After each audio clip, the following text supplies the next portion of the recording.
വീടാണ് ബൈത്ത് ഫാത്തിമത്ത് ബിൻത്ത് ഹുസൈൻ എന്ന് പറയുന്ന വീടാണ് നമ്മൾ നേരെ മുന്നിൽ കാണുന്ന ഈ കരിങ്കല്ലിൻ്റെ കെട്ട്. ഹുസൈൻ റളിയല്ലാഹുവിൻ്റെ മകള് ഫാത്തിമത്ത് സുഹറ എന്ന് പറയുന്ന ബീവി താമസിച്ച വീടും അവരെ കൈകൊണ്ട് മദീനത്ത് നിർമ്മിച്ച കിണർ. ഇതാണ് കിണർ, ബീറു മദീന സംസം എന്ന് പറയുന്ന കിണർ. നമുക്കിങ്ങനെ ചുറ്റിക്കാണാം.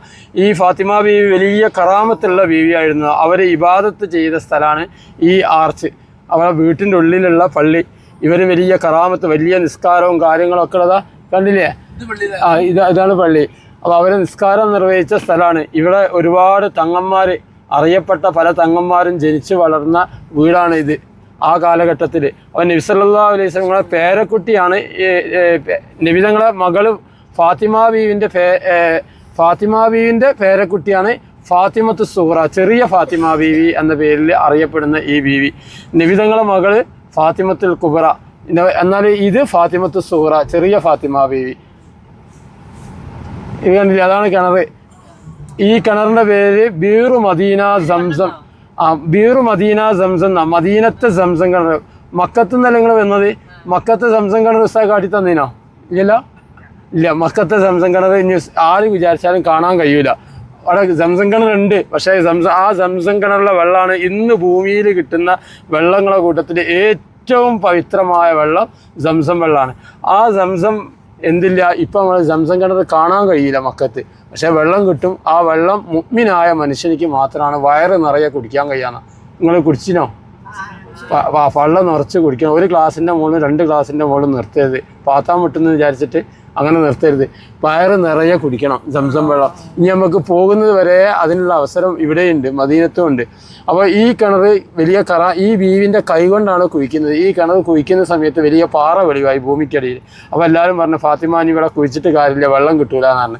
അങ്ങനെ ഫാത്തിമ ഈ വീട്ടിൻ്റെ ഉള്ളിൽ കയറി ഒതു ചെയ്ത് ആ ഒതുവിൻ്റെ ബാക്കി വെള്ളം ഈ കുഴിയിലേക്ക് ഒഴിച്ചപ്പം പിന്നെ ഈ കുഴിയിൽ ആ പാറ കാണാനില്ല. തൽസ്ഥാനത്ത് നല്ല ശുദ്ധമായ ജലം ഉറവ് പൊട്ടി വന്നിട്ടുണ്ട്.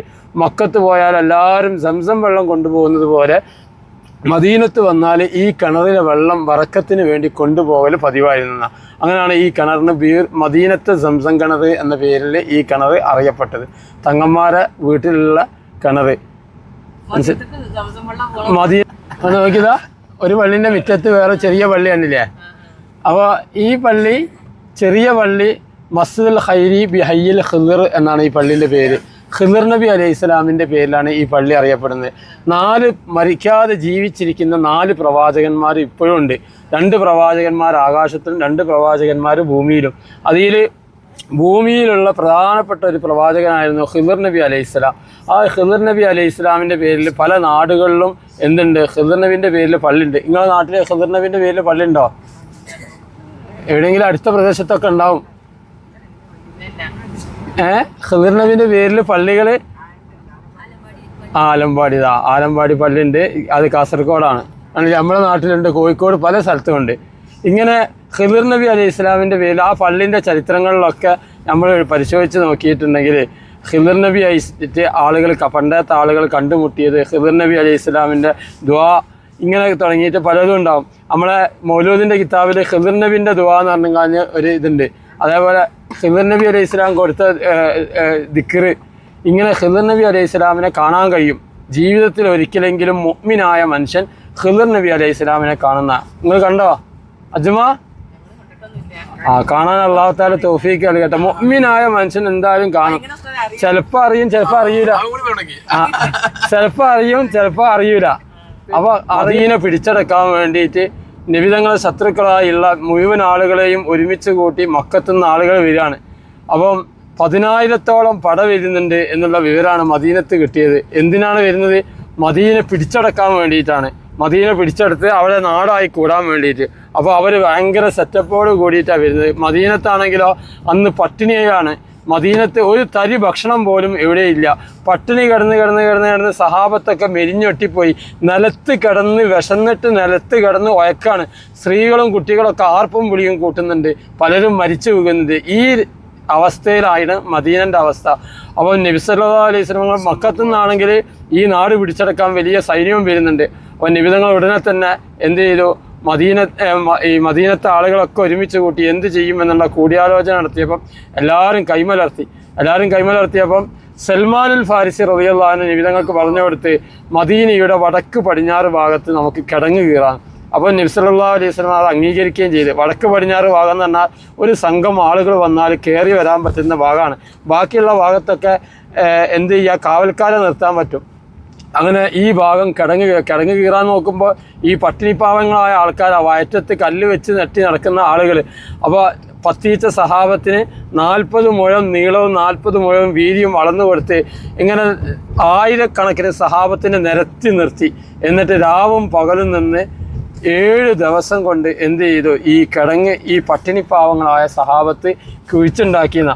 അപ്പോൾ ഈ കുഴിക്കുന്ന സമയത്ത്, ഈ കിടങ്ങ് കീറുന്ന സമയത്ത് ഒരുപാട് അത്ഭുതങ്ങൾ നടന്നു. ആ അത്ഭുതത്തിൽ ഒന്നാണ് ജാബിർ റളിയല്ലാഹു അൻഹുവിൻ്റെ വീട്ടിൽ വെച്ചിട്ട് നബി സല്ലല്ലാഹു അലൈഹി വസല്ലം എല്ലാവർക്കും ഭക്ഷണം കൊടുത്ത കഥ. അപ്പോൾ നബി സല്ലല്ലാഹു അലൈഹി വസല്ലം ജാബിർ റളിയല്ലാഹുവിൻ്റെ വീട്ടിൽ എന്ത് ചെയ്തു, എല്ലാവരും കിടങ്ങ് കീറാണ്. അപ്പോൾ ഒരു 10 ആളുകൾ നബിതങ്ങളെ മുന്നിൽ വന്നിട്ട് നബിയെ ഞങ്ങൾക്ക് വിശന്നിട്ട് നിന്നോട് നബിയെ എന്ന് പറഞ്ഞിട്ട് നബിതങ്ങൾ എടുത്ത് വന്ന്. അപ്പോൾ നബി സല്ലല്ലാഹു അലൈഹി വസല്ലം അവർ വെച്ച് കെട്ടിയ കല്ല് കാട്ടിക്കൊടുത്ത്. അപ്പോൾ നബി സല്ലല്ലാഹു അലൈഹി വസല്ലം നബിതങ്ങളെ വയറ്റത്തുള്ള കല്ലും കൂടിയും കാട്ടിയപ്പോൾ സഹാബത്തൊക്കെ കരഞ്ഞുപോയി. കാരണം നിബിതങ്ങൾ സഹാബികൾ വെച്ച് കെട്ടിയതിനേക്കാൾ വലുപ്പമുള്ള 2 കല്ല് നിബിതങ്ങളെ വയറ്റത്ത്. അതോടുകൂടി ജാബിർ റളിയല്ലാഹു വേഗം വീട്ടിലേക്ക് ഓടിപ്പോയി വീട്ടിലുള്ള ഒരു ചെറിയൊരു ആട്ടിൻകൂട്ടിനെ പിടിച്ചറുത്ത് നിബിതങ്ങൾക്ക് ഭക്ഷണം ഒരുക്കിയിട്ട് നിബിതങ്ങൾ പറഞ്ഞ നബിയെ വീട്ടിൽ കുറച്ച് ഭക്ഷണം ഉണ്ട്, അവിടുന്ന് കഴിക്കാൻ വേണ്ടി വരണം എന്ന് പറഞ്ഞപ്പോൾ നിബിതങ്ങൾ ഉടനെ തന്നെ നബി സല്ലല്ലാഹു അലൈഹി വസല്ലം പറഞ്ഞ് ജാബിറിൻ്റെ വീട്ടിലേക്ക് എല്ലാവരും വരി, ഇന്ന് നമുക്ക് അവിടുന്ന് ഭക്ഷണം കഴിക്കാൻ. അങ്ങനെ എല്ലാവരെയും കൂട്ടിക്കൊണ്ടുപോകാൻ ഇത് കേട്ടപാട് ജാബിർ റളിയല്ലാഹു കരയാൻ തുടങ്ങി. നബിതങ്ങൾ പറഞ്ഞ ജാബിറെ വീട്ടിലേക്ക് പോയിക്കുക, ഞാൻ വരുന്നത് വരെ ഭാര്യനോട് ഭക്ഷണത്തിൻ്റെ മൂടി തുറക്കണ്ടെന്ന് പറഞ്ഞേക്കെന്ന് പറഞ്ഞു. അങ്ങനെ അവരിവിടെ വന്ന് എന്ത് ചെയ്തു, പിന്നെ ഇതാണ് ജാബിർ റളിയല്ലാഹുവിൻ്റെ വീട്. നമ്മളെ ഇടതു ഭാഗത്ത് കാണുന്ന ഈ പള്ളിയുള്ള സ്ഥലം. ഇതാ വില്ലമിച്ചേ, ഇവരൊന്ന് തട്ടി എടുത്തോളി. ഇതാണ് ജാബിർ റളിയല്ലാഹുവിൻ്റെ വീട്. നബിതങ്ങളെ വലിയ മോചിതത്ത് നടന്ന സ്ഥലമാണ്. അപ്പോൾ ഇവിടെ വെച്ചിട്ട് നബിതങ്ങളെ എന്ത് ചെയ്ത്, ഈ വെച്ച ഭക്ഷണത്തിലേക്ക് മന്തിരി ചൂതി തുപ്പി പത്തീച്ച സഹാബത്തിനെ വീട്ടിൻ്റെ ഉള്ളിൽ കയറ്റി അവർക്ക് വയറ് നിറയെ ഭക്ഷണം കൊടുക്കും. ഇങ്ങനെ 100 കണക്കിന് ആളുകളെ ഈ വീട്ടിൻ്റെ ഉള്ളിൽ കയറ്റി അവർക്കൊക്കെ ഭക്ഷണം കൊടുത്തിട്ടും ഈ വെച്ച ഭക്ഷണത്തിൽ നിന്ന് ഒരു തരി ഭക്ഷണം പോലും കുറഞ്ഞു പോകാതെ അങ്ങനെ തന്നെ ബാക്കിയായിട്ടുണ്ടായിരുന്നു. വമിനൽ യസീരി സഖാവ അത്അമ ജൈശഹു ഹത്തക്തഫഹു യസീറുഹു ലം യംഫദി മൗലായ സല്ലി വസല്ലിം ദായിമൻ അബദാ അലാ ഹബീബിക ഖൈറുൽ ഖൽഖി കുല്ലിഹിം. ജാബിർ റളിയല്ലാഹുവിൻ്റെയും കുടുംബത്തിൻ്റെയും ബർക്കത്ത് അല്ലാഹു തആല നമുക്കൊക്കെ നൽകട്ടെ. അല്ലാഹു തആല നമുക്ക് നല്ല ഹലാലായ ഭക്ഷണം കഴിക്കണം. തയ്യാറായി വന്നല്ലേ ഭാവിക്ക. അല്ലാതെ സൗർമലിന്റെ അത്ര ഒന്നുമില്ല, ചെറിയ മല. ഇതൊക്കെ ഇതാ ഈ നേരെ കാണുന്ന മലയാണ് ജബലു സിൽ എന്ന് പറയുന്ന മല. നബി സല്ലല്ലാഹു അലൈഹി വസല്ലം തങ്ങളെ ഈ ഹന്തക്ക് കിടങ്ങ് കീറുന്ന സമയത്ത് കാണാതായപ്പോൾ സഹാബത്ത് തെരഞ്ഞു നടന്ന് അവസാനം നബി സല്ലല്ലാഹു അലൈഹി വസല്ലം ഈ മലമുകളിൽ സുജൂദിലായി നബി തങ്ങളെ കാണപ്പെട്ടു എന്നാണ്. അപ്പോൾ നബി സല്ലല്ലാഹു അലൈഹി വസല്ലം സുജൂദിലായി കിടന്ന ഒരു മലയാണ് ഈ കാണുന്ന മല. അൽഹംദുലില്ലാ, നമ്മുടെ പ്രിയപ്പെട്ട ഉമ്മമാർ ഉപ്പമാരൊക്കെ ഹബീബായ തങ്ങളുപ്പാപ്പ സുജൂദിലായി കിടന്ന മലയുടെ ആ ഒരു പോയിന്റിൽ സുജൂദ് ചെയ്തുകൊണ്ട് അവർ ശുക്രിൻ്റെ സുജൂദ് ചെയ്ത് ബറക്കത്തെടുക്കുന്ന രംഗങ്ങളാക്കാവുന്നത് വളരെ സന്തോഷമുണ്ട്. ഹബീബായ തങ്ങളുപ്പാപ്പ അന്ന് അള്ളാഹു സുബ്ഹാനഹു വ തആല വെള്ളം കൊടുത്ത ഒരു അരുവിയാണ് ഈ കാണുന്നത്. ഒരു ഭാഗത്ത് ഈ മലയും മറുഭാഗത്ത് വരുന്ന ശത്രുക്കൾ വരുന്ന ഭാഗമാണ്. ശത്രുക്കൾ വന്ന് നോക്കുമ്പോൾ ഈ കിടങ്ങ് കയറിയ എല്ലാ കല്ലും മണലും ശത്രുക്കൾ വരുന്ന ഭാഗത്തേക്കാണ് കോരിട്ടത്. അപ്പോൾ ആ ഭാഗം എകർന്ന് നിൽക്കുകയും ചെയ്യാണ്. വലിയ കുന്നുപോലെ എകർന്ന് നിൽക്കുന്നുണ്ട്. ശത്രുക്കൾ വന്ന് നോക്കുമ്പോൾ ഈ വലിയ കുന്ന്, ആ കുന്നിൻ്റെ മുകളിൽ കയറി താഴത്തേക്ക് നോക്കിയപ്പോൾ വലിയ കുഴിയും, നമ്മൾ പറഞ്ഞില്ലേ 40 അടി വീതിയുണ്ട്, 4 ഗജം ആയം ഉണ്ടായിരുന്നു. 4 ആനൻ്റെ ആയം ഈ കിടങ്ങിലുണ്ട്. ഒരു ആൾ ഈ കിടങ്ങിൽ വീണ് കഴിഞ്ഞാൽ കയറി രക്ഷപ്പെട്ടു പോകാൻ പറ്റാത്ത രീതിയിലായിരുന്നു ഈ കിടങ്ങിൻ്റെ ആകൃതി തന്നെ. അങ്ങനത്തെ കുഴിയാണ് ഇവർ കുഴിച്ച് വെച്ചത്. ഈ കുഴിയാണ് പിന്നെ കണ്ടപ്പോൾ ശത്രുക്കളൊക്കെ അന്താളിച്ച് നിന്നുപോയി. ഇതൊക്കെ ഈ ഭാഗത്താണ് കേട്ടോ ഹന്തക്കിൻ്റെ പ്രധാനപ്പെട്ട ഏരിയ ഉള്ളത്. ഇപ്പോൾ ഇതിൻ്റെ ഉള്ളിലൊക്കെ പണി നടക്കുന്നതിനെ കൊണ്ട് നമുക്ക് ഇതിൻ്റെ ഉള്ളിലേക്ക് കയറാൻ കഴിയില്ല. ഇവിടെയാണ് മസ്ജിദുൽ ഫതഹ് സബ്അ മസാജിദ് എന്ന് പറയുന്ന 7 പള്ളികളുള്ളത്. നബി സല്ലല്ലാഹു അലൈഹി വസല്ലം സഹാബത്ത് ഇതിലായിരുന്നു കിടങ്ങുണ്ടായിരുന്നത്.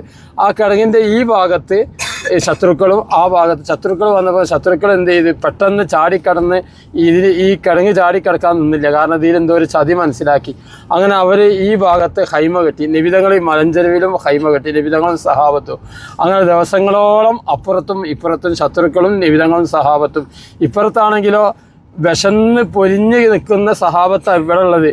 അവരെ പേടിപ്പിച്ച് നിർത്തിയാൽ ഇവരെന്തോ വലിയ ശത്രുക്കളും വലിയ ആളുകളുമാണ്, ഇവരെടുത്ത് വലിയ പിന്നെ നമ്മളെ ചതിച്ച് കൊല്ലാനുള്ള പരിപാടിയാണ് എന്നൊക്കെ പേടിപ്പിച്ചിട്ട് എന്തായതാണ് നബിതങ്ങൾ ദുആന് ഒരു ബുധനാഴ്ച ദിവസം എന്ത് ചെയ്തു, നബിതങ്ങൾക്ക് ഫത്ഹ് വന്നാൽ അതിന് ഇജാബത്ത് കിട്ടി. ബുധനാഴ്ച ഉച്ച ആകുമ്പോഴേക്ക് നേരെ ഇരുടായിപ്പോയി. ഉച്ചക്ക് തന്നെ നല്ല ഇരുട് മാത്രമല്ല, പിന്നെ ശക്തമായ കാറ്റും തണുപ്പും വന്നു. അങ്ങനെ കാറ്റത്ത് ഈ പൊടിക്കാറ്റടിച്ചപ്പം മുന്നിലുള്ളതൊന്നും കാണാൻ പറ്റാത്ത രീതിയിൽ പൊടിക്കാറ്റുമായി. അതിൽ ആകാശത്തു നിന്ന് ശക്തമായ മഴ പെയ്ത് ചരൽ തുള്ളികൾ പോലത്തെ മഴത്തുള്ളികൾ പെയ്തിറങ്ങി ശരീരത്തിലേക്ക് കല്ലെറിയുന്നത് പോലെ തോന്നിയപ്പോൾ ഇവരെല്ലാം കൂടി ഒരു അതാവ് വന്നിട്ട് എന്ത് ചെയ്ത് ഇവരെല്ലാം കൂടി എല്ലാം ഇട്ടെറിഞ്ഞ് ഓടി രക്ഷപ്പെട്ടു പോവുകയാണ്. അവരെ കാല് നിലത്ത് ഉറപ്പിച്ച് വെക്കാൻ കഴിയാത്ത വിധത്തിൽ കാറ്റ് അടിച്ചിരുന്നു എന്നാണ്. അങ്ങനെ അവരെല്ലാം ഇട്ടെറിഞ്ഞ് പോയി. അങ്ങനെ അവർ ജീവനം കൊണ്ടുപോവുകയാണ്. അപ്പം ഇവർ കൊണ്ടുവന്നതൊക്കെ ഇവിടെ ഇട്ടിട്ടാണ് പോകുന്നത്. കാരണം ഒന്നും എടുക്കാൻ അവർക്ക് കഴിയുന്നില്ല. അങ്ങനെയാണ് ഈ യുദ്ധം അവസാനിക്കുന്നത്. ഒരു മാസക്കാലം മദീന മുൾമുനയിലായിരുന്നു എന്നാണ്. അപ്പം ഫുള്ള് മദീനൻ്റെ ചുറ്റുഭാഗത്ത് ശത്രുക്കളും മദീനക്കുള്ളിൽ പട്ടിണി പാവങ്ങളായ നിലത്ത് കിടന്ന് വിശന്നിട്ട് നിലത്ത് കിടന്ന് ഒയക്കുന്ന സഹാബത്തുമായിരുന്നു. അവർക്കൊക്കെ എന്ത് ചെയ്ത് ഈ അദാബ് വന്നതിന് ശേഷം മദീനത്ത് നഷ്ടപ്പെട്ട ആളുകൾക്കൊക്കെ 5 ഇരട്ടിയും 4 ഇരട്ടിയും എന്ത് ചെയ്തു വീണ്ടെടുക്കാൻ കഴിഞ്ഞു. മദീന സമ്പൽ സമൃദ്ധിയിലേക്കാവുകയും ചെയ്തു. അങ്ങനെയാണ് ഈ ഖന്തക്കിൻ്റെ കാലം അവസാനിക്കുന്നത്. വലിയ യുദ്ധം നടന്നിട്ടില്ല.